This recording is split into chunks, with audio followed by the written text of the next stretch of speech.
ഇന്നിപ്പോൾ ഞങ്ങളുടെ കേരളത്തിലെ പൊതുവിദ്യാഭ്യാസ മേഖലയിലെ എല്ലാ ഉയർന്ന ഉദ്യോഗസ്ഥന്മാരുടെ സംയുക്ത യോഗമായിരുന്നു.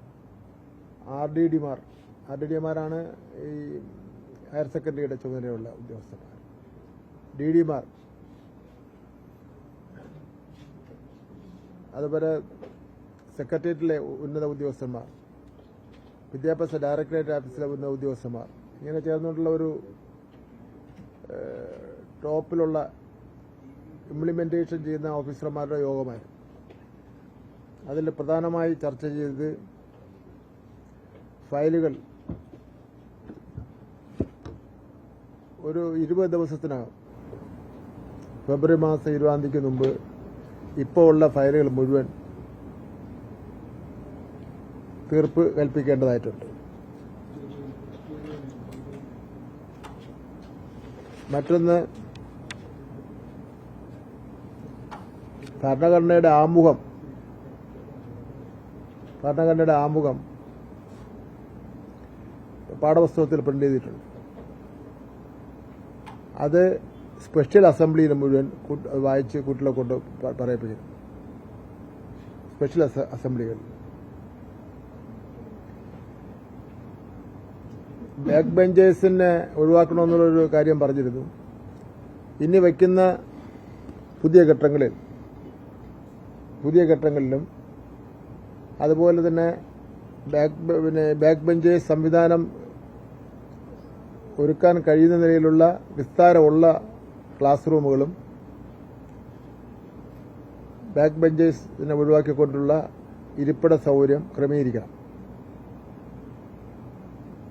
പുതിയ കെട്ടിടങ്ങൾ ഡിസൈൻ ചെയ്യുന്ന അവസരത്തിൽ ലിഫ്റ്റ്, ഫാന്, AC ഇവ ഉണ്ടായിരിക്കണം.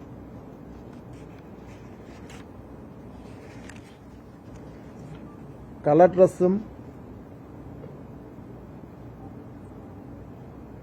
ഇടുന്നതിനെ സംബന്ധിച്ചിടത്തോളം ഒരു സർക്കുലർ ഇറക്കിയിട്ടുണ്ട്. വിശേഷ ദിവസങ്ങളിൽ അത് ചില സ്കൂളുകൾ അത് ഒഴിവാക്കുകയാണ്. അതിലിടപെടേണ്ടതായിട്ടുണ്ട്. ടൂറ് എല്ലാ കുട്ടികളെയും കൊണ്ടുപോകാത്ത സ്ഥലങ്ങളിൽ നിന്ന് ടൂർ പോകണ്ട. ടൂർ പോകുന്നത് 10 മണിക്ക് ശേഷം ബസ് ഓടിക്കാൻ വേണ്ടി പാടില്ല. അധ്യാപകരുടെ ജന്മദിനത്തിന് ഒരു കുട്ടികളുടെ കയ്യിൽ നിന്നും ഗിഫ്റ്റ് വാങ്ങാൻ വേണ്ടി പാടില്ല. മനസ്സിലായില്ലേ നിങ്ങൾക്ക് ഗിഫ്റ്റ് വാങ്ങുന്നത്? കുട്ടികളിൽ നിന്ന് ഗിഫ്റ്റ് വാങ്ങും, അത് വാങ്ങാൻ വേണ്ടി പാടില്ല. അവധി ദിവസം, അവധി എന്ന് പറഞ്ഞാൽ ഹോളിഡേ ആണ്, വർക്കിംഗ് ഡേ ഉണ്ട്. അവധി ദിവസം ഒരു കാരണവശാലും ക്ലാസ് നടത്താൻ വേണ്ടി പാടില്ല. പാരന്റ് ടീച്ചേഴ്സ് PTA വേണ്ടിയും മദർ PTA വേണ്ടിയും മുൻകാല സ്റ്റുഡൻസിന് വേണ്ടിയും പുതിയ ഒരു ബൈല ഉണ്ടാക്കാൻ തീരുമാനിച്ചിട്ടുണ്ട്.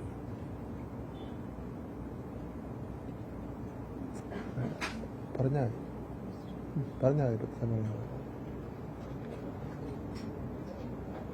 സബ്ജക്ട്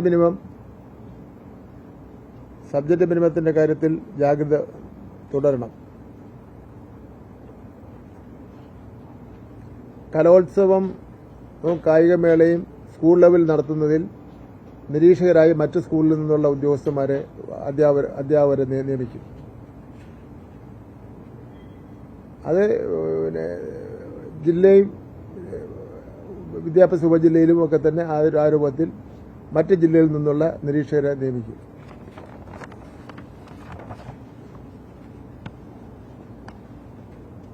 പോസ്കോ കേസിൽ പ്രതിയായിട്ടുള്ളവരിൽ കർശനമായ നടപടി സ്വീകരിക്കേണ്ടതായിട്ടുണ്ട്.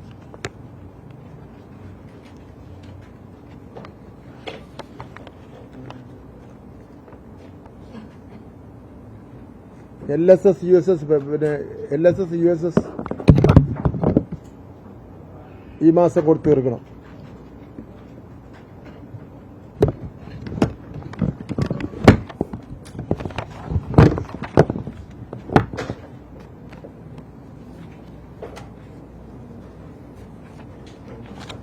SSLC പരീക്ഷ ഒരു ഡേറ്റ് ഡിക്ലെയർ ചെയ്തിട്ടുണ്ട്. അത് നന്നായി തന്നെ പരീക്ഷ നടത്തി തീർക്കുന്നതിനുള്ള നടപടികൾ സ്വീകരിക്കണം.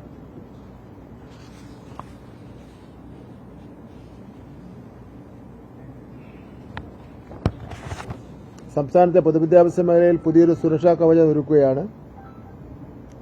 1 മുതൽ 12 വരെയുള്ള ക്ലാസുകളിലെ വിദ്യാർത്ഥികൾക്കായി ബജറ്റിൽ പ്രഖ്യാപിച്ച ഇൻഷുറൻസ് പദ്ധതി ഈ അക്കാഡമിക് ഇയർ തന്നെ നടപ്പിലാക്കുന്നതിന് വേണ്ടിയുള്ള പരിശ്രമത്തിലാണ്. ബജറ്റിൽ പ്രഖ്യാപിച്ച പ്രകാരം 1 മുതൽ 12ാം ക്ലാസ് വരെയുള്ള മുഴുവൻ വിദ്യാർത്ഥികളെ ഉൾപ്പെടുത്തിക്കൊണ്ടുള്ള ഇൻഷുറൻസ് പദ്ധതി അതിവേഗം യാഥാർത്ഥ്യമാക്കുന്നതിനുള്ള നടപടികൾ പൊതുവിദ്യാഭ്യാസ വകുപ്പ് ആരംഭിച്ചു കഴിഞ്ഞു. നമ്മുടെ കുട്ടികളുടെ സുരക്ഷയ്ക്കും ആരോഗ്യത്തിനും മുൻഗണന നൽകുന്ന ഈ പദ്ധതിയുടെ ഗുണം ലക്ഷക്കണക്കിന് വിദ്യാർത്ഥികൾക്ക് ലഭിക്കും. ഇതിനായുള്ള വിദ്യാർത്ഥികളുടെ രജിസ്ട്രേഷൻ നടപടികൾ ഉടൻ തന്നെ സ്കൂൾ തലത്തിൽ ആരംഭിക്കുന്നതാണ്. ഈ പദ്ധതിയുടെ ഭാഗമാകുവാൻ പൊതുജനങ്ങൾക്കും വിദ്യാർത്ഥികൾക്കും ഒരു മികച്ച അവസരം ഞങ്ങൾ നൽകുകയാണ്.